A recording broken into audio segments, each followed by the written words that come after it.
Well, Russ, well done. You ended the regular season on a winning note, and I thought, watching from the back of the stands, you were within yourselves to a degree, particularly in the second half. Yeah, it was a typical end of season game, I would say. Don't think Darlington were at the races at all, but we were just professional, to be honest. Probably could have scored a couple more goals, but overall, you want to come out of them games unscathed on a positive result to end the season on a high. So yeah, pleased. Now all the focus then, obviously, is turning to Thursday night. It's a pretty quick turnaround, isn't it? It is. We're used to it, to be honest. The amount of games we played this turn of Christmas. So we'll prepare and we'll plan and we'll do everything like we usually do for another game. It's there's no different prep for us. It's just another game that we want to win. And it's essentially into cup football now. Yeah, knockout stage. We've had plenty of experience in that this season. So fortunately we're at home. We've done well enough that we get the tie at home, and hopefully that can be an advantage for us. Yeah, that's important. The fact it's here. Yeah, I think so. We've got a good home record, good crowd expected. But on the flip side, I always like playing at good stadiums on a good pitch with a good crowd. So I just think it's going to be a great game with two very good teams, looking forward to it. Sometimes a side that, as Boston did, I don't mean sneak into the playoffs on the last day, but they got in on the last day. They come with that momentum, don't they? That's something you're probably well aware of. Yeah, of course. Listen, they've had a funny old season. They got rid of the manager, and then they brought Paul in. He's done his job. He probably hasn't stamped his full authority on the team just yet, but he's got plenty of experience of being at the top end of the table, whatever club he's been at. So he'll come here expecting them to win, like I expect us to win. So that's what's got to make it a good game. All the teams in the playoffs are there for a reason, because they deserve to be, and they're the best 7 teams in the Football League this year. So it goes into cup knockout football now, and really looking forward to it. I appreciate squads have turned over to a degree, but you had a curious 8 days against them, didn't they? You went there twice, back to back, once in the league and once in the trophy, and 2 very different results. Yeah, we went to Curzon in between them. I was away as well, so a lot of travelling that week. We got the 4 points in the 2 league games and got knocked out of the trophy, so I probably would have took that before if you asked me. But again, you go to these places, the tough places to go. They've got good players, very good players for the level. A strike force that are right up there in the stats, and we've got to be ready for them. Yes, what do you see as being their main strengths? Listen, they've got good players all over the park. Got some players injured, but so have we. And I just think it's going to be a great game. I think it's the front 2 are lively. They've scored I think 40 goals, over 40 goals between them, 30 goals, sorry, and. No, 40 goals actually, and I think we've Danny Elliott, Jake Wright, played with Jake, and he's a live wire. He's come back from fitness now, from injury, and he's fully fit and he looks sharp. But they've got experience in midfield. They've definitely got experience at the back, and we've got to be ready for it. You said 2 or 3 games ago you were planning on rotating the squad over the last once you're definitely in the playoffs, and obviously you've done that. Have you got more of a selection headache now? 1 or 2 perhaps have played themselves into your thinking? I picked the team that I expect to win the game on Thursday. It's been a long, hard season. Everyone's contributed really well to get us to where we are now.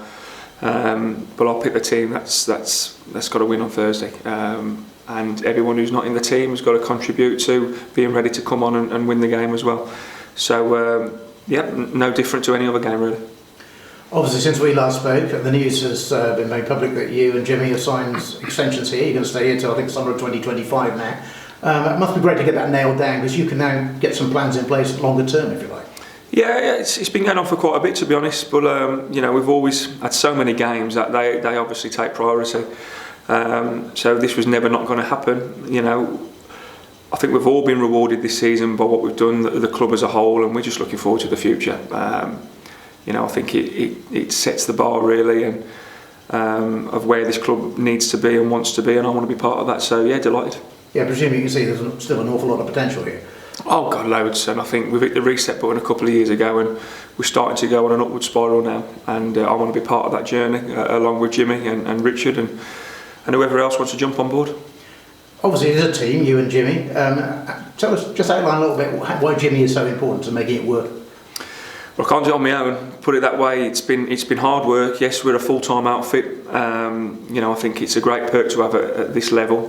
We've been backed by the chairman to be a full-time outfit, like we always have been since we've come out of the league. But that doesn't mean that our budget's up there as people expect. You know, this is a very competitive league at the moment. Whether you're part-time, full-time, the money flying about is crazy. And to get out of this league is hard. But to do that, looking at experience, you've got to have that continuity and togetherness and everything that you see on and off the field to get success. And hopefully this club can be there one day. And that full-time aspect, obviously this league has got some full-time, some part-time teams in it. Towards the end of the season, that full-time aspect, is that when it begins to tell, do you think? Well, I think 4 or 5 of the top 6 are full-time, so obviously it's got some kind of advantage.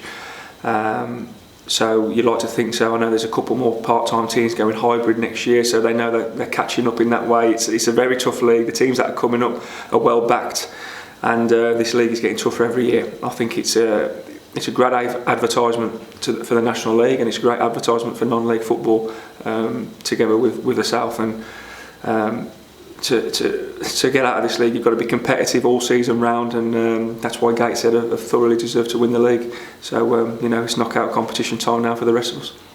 Good luck on Thursday night. Thanks, Trev. We were just talking to Caleb about how you kind of mentally approach the playoffs, because the team one worried know that they'll finish somewhere within the playoffs for a few months now, I suppose, more or less. But I'm not saying they have been kind of resting and waiting for this opportunity, but you kind of almost have to go straight away now, don't you, and get straight to the players. There's not much of a gap. So how does that work for you in terms of getting them ready? Well, I don't think there's any point in looking further ahead than Thursday night, because you can slap you on the backside very quickly. We are looking to win that game. We've got our aim and objective over the season. We've done that quite comfortably, but we've all felt a little bit of success this year at the football club, and we all want a lot more. So this is part of it. But you know, these are the games as a footballer and a manager you want to be part of. Massive games that, you know, with pressure, the pressure pot games, and I'm really excited for it. Yeah, and kind of similar to FA Cup football, I suppose. There's that excitement, but that jeopardy as well, in the sense that over a 42 game season you can afford some off days or some bad days, but it's knockout time, isn't it, as such? So you need to be. Yeah, I don't think it's. I think there's a lot more pressure on it than FA Cup football, especially after the first round when you're playing higher level teams and everyone expects you to be the underdog and to lose. I think this now is Boston fans are going to expect Boston to win, and Kiddie fans are going to expect Kiddie to win. I think that's what makes it a great game, and I love playoff. I love playoff format. I was involved in a lot as a player. It really means something now to everybody, and everyone's got to be right at it.